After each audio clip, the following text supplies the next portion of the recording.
les tribus, de tous les peuples et de toutes les langues. Personne ne peut les compter. Ils sont debout devant le siège du roi et devant l'agneau. Ils portent des vêtements blancs et ils tiennent une palme à la main. Ils crient d'une voix forte. Notre Dieu qui est assis sur le siège du roi et l'agneau, ce sont eux qui nous sauvent. Tous les anges sont groupés autour du siège, autour des anciens et des 4 êtres vivants. Ils tombent le front sur le sol, devant le siège du roi, et ils adorent Dieu. Ils disent Amen. Merci, louange, gloire, sagesse, honneur, puissance et force à notre Dieu pour toujours. Amen. L'un des anciens me demande: Ces gens qui portent des vêtements blancs, qui sont-ils et d'où viennent-ils? Je lui réponds: Maître, c'est toi qui le sais. Il me dit: Ce sont les gens qu'on a fait beaucoup souffrir. Ils ont lavé leurs vêtements dans le sang de l'agneau.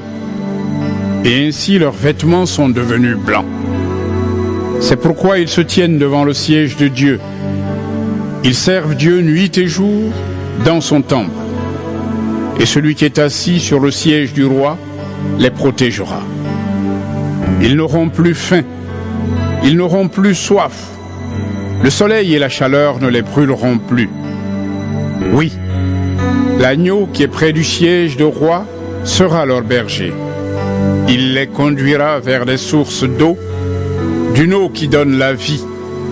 Et Dieu essuiera toutes les larmes de leurs yeux. Apocalypse, chapitre 8. L'agneau défait la 7e attache du livre. À ce moment-là, il y a dans le ciel un silence d'environ une demi-heure. Et je vois les 7 anges qui se tiennent devant Dieu. Ils reçoivent 7 trompettes.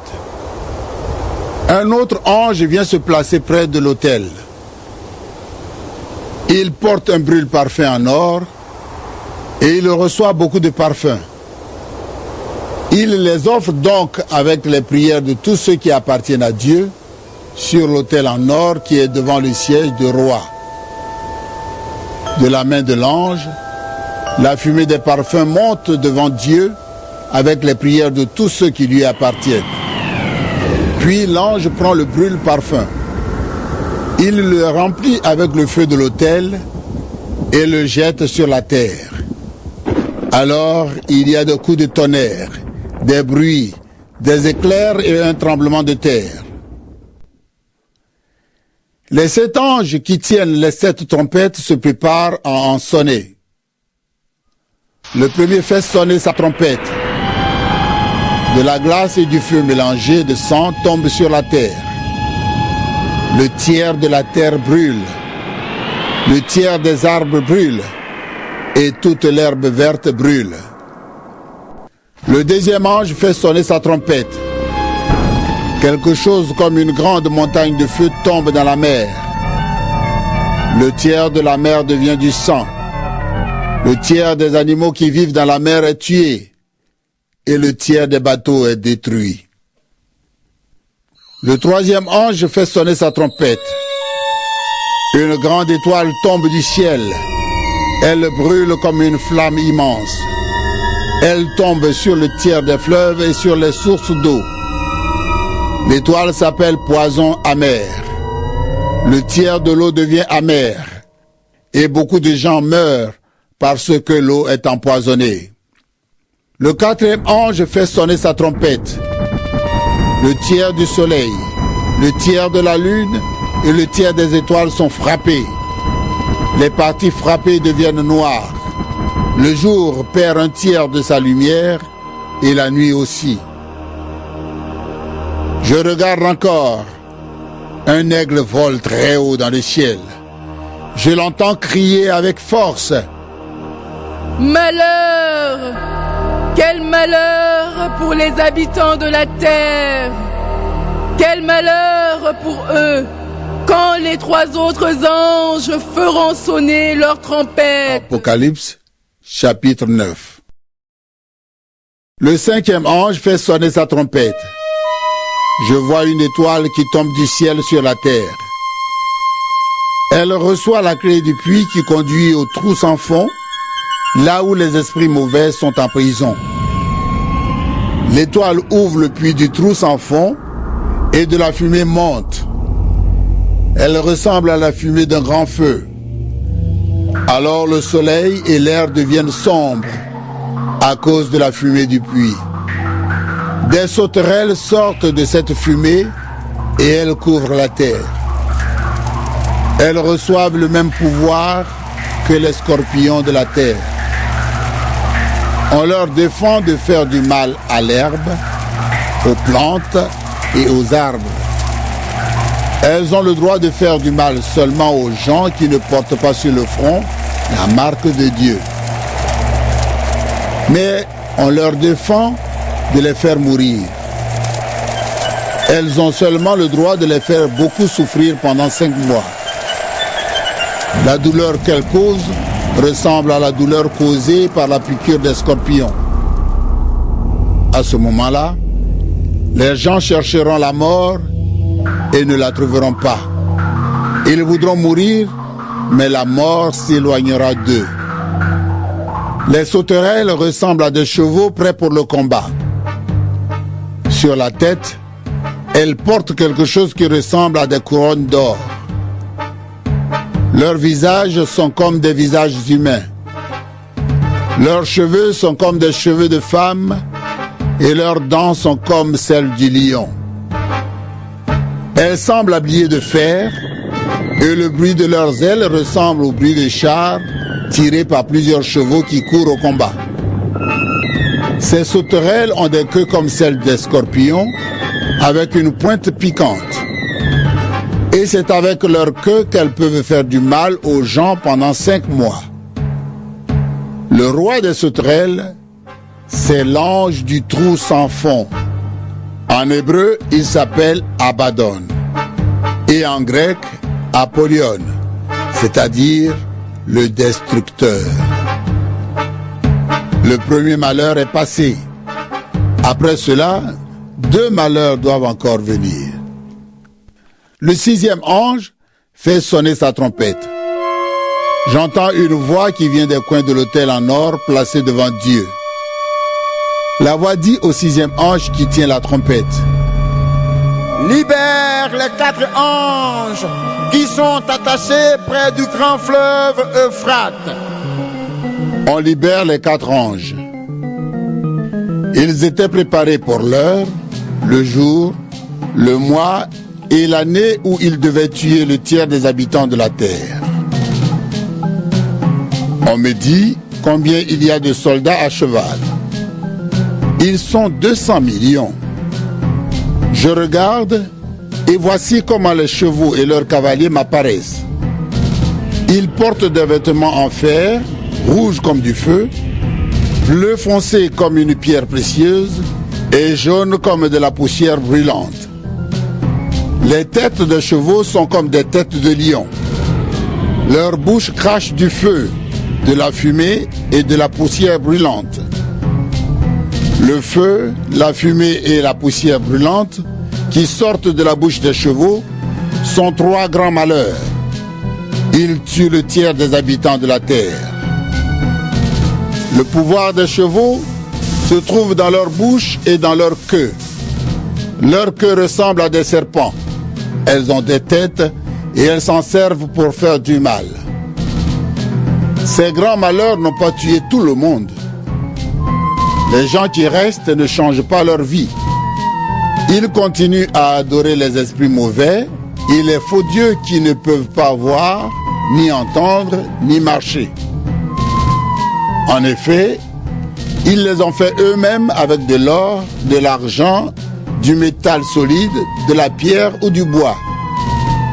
Ces gens-là continuent à tuer, à pratiquer la sorcellerie, à coucher avec n'importe qui et à voler. Apocalypse, chapitre 10. Je vois un autre ange puissant qui descend du ciel. Un nuage l'enveloppe comme un vêtement, un cercle brillant entoure sa tête. Son visage est comme le soleil. Ses jambes sont comme des colonnes de feu. Dans sa main, il tient un petit livre ouvert. Il pose le pied droit sur la mer et le pied gauche sur la terre. Il crie d'une voix forte comme un lion qui rugit. Quand il a crié, on entend 7 coups de tonnerre. Après les 7 coups de tonnerre, je veux me mettre à écrire ce que les 7 coups de tonnerre ont dit. À ce moment-là, j'entends du ciel une voix qui me dit: cache ce que les 7 coups de tonnerre ont dit. N'écris rien. Alors, l'ange que j'ai vu debout sur la mer et sur la terre lève la main droite vers le ciel. Il fait un serment au nom de Dieu qui vit pour toujours, qui a fait le ciel, la terre, la mer et tout ce qu'ils contiennent. L'ange dit: il ne reste plus de temps maintenant. Mais au moment où le 7e ange commencera à sonner de la trompette, le mystère de Dieu sera accompli. Il a annoncé cela à ses serviteurs, les prophètes. La voix du ciel que j'ai déjà entendue me parle encore. Elle dit: va prendre le livre ouvert dans la main de l'ange qui se tient debout sur la mer et sur la terre.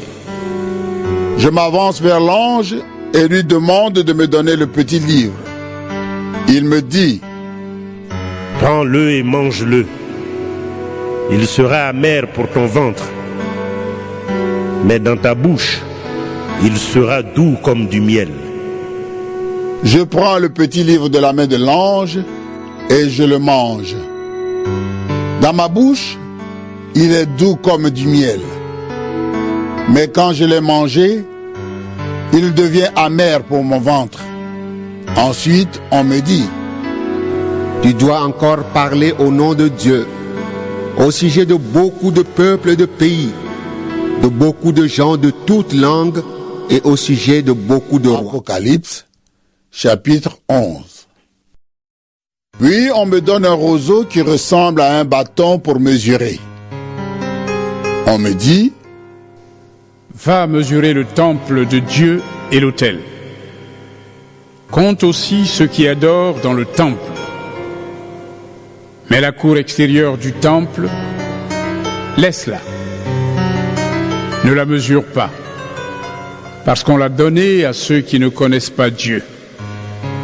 Ils détruiront tout dans la ville sainte pendant 42 mois. Et j'enverrai mes 2 témoins, habillés avec des vêtements de deuil. Ils parleront au nom de Dieu pendant 1260 jours. Ces 2 témoins sont les 2 oliviers et les 2 lampes qui se tiennent devant le Seigneur de la terre. Si quelqu'un veut leur faire du mal, un feu sort de leur bouche et détruit leurs ennemis. Oui, celui qui veut leur faire du mal mourra de cette façon.